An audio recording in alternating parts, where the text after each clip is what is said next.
Israel ने Hezbollah से जारी जंग के बीच इमरजेंसी घोषित कर दी है। इजराइल के एकड़ इलाके में इमरजेंसी लागू हो गई है। इजराइल के स्टेट ब्रॉडकास्टर्स ने इसकी जानकारी दी है। बता दें, हिजबुल्लाह ने शुक्रवार 9 अक्टूबर को मध्य और उत्तरी इजराइल पर एक के बाद एक करीब 5 रॉकेट दागे थे, जिसके बाद इजराइल के 5 बड़े शहरों में सायरन बजना शुरू हो गया था। इजरायली सेना के मुताबिक उन्होंने रॉकेट को रोक दिया था। हालांकि एक रॉकेट शहर के गलीली में जा गिरा, जिससे कुछ लोग घायल हुए हैं। सरकारी कान टीवी के मुताबिक जो एक रॉकेट उत्तरी इजराइल के एकड़ शहर पर गिरा, उससे बड़ी संख्या में लोग घायल हुए हैं। वहीं एक घर भी इस हमले में गिर गया। हिजबुल्लाह के इस हमले के बाद एकड़ इलाके में आपातकाल लगा दिया गया है, जिसके बाद से ही पूरे शहर में सायरन बज रहे हैं। हमले में हिजबुल्लाह की तरफ से कई ड्रोन का इस्तेमाल किया गया है। हाल ही के दिनों में हिजबुल्लाह को ड्रोन हमले में कई बड़ी सफलताएं हाथ लगी है।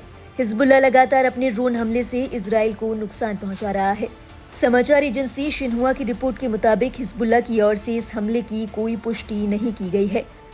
आपको बता दें कि ये हमला इजराइल में हिजबुल्लाह द्वारा लगभग 120 रॉकेट दागे जाने के 2 दिन बाद हुआ है।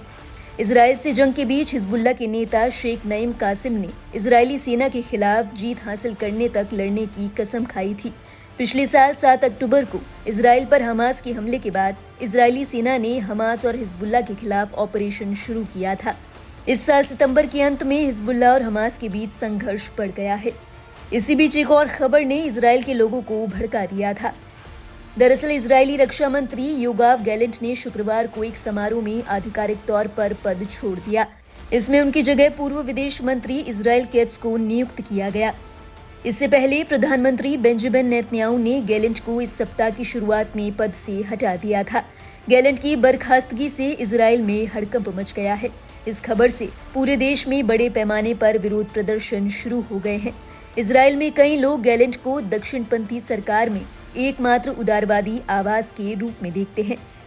ऐसे में उनके पद से हटने को इस बात का संकेत मानते हैं कि बेंजामिन नेतन्याहू की दक्षिणपंथी सरकार ने गाजा में बंधकों को वापस भेजने में रुचि खो दी है।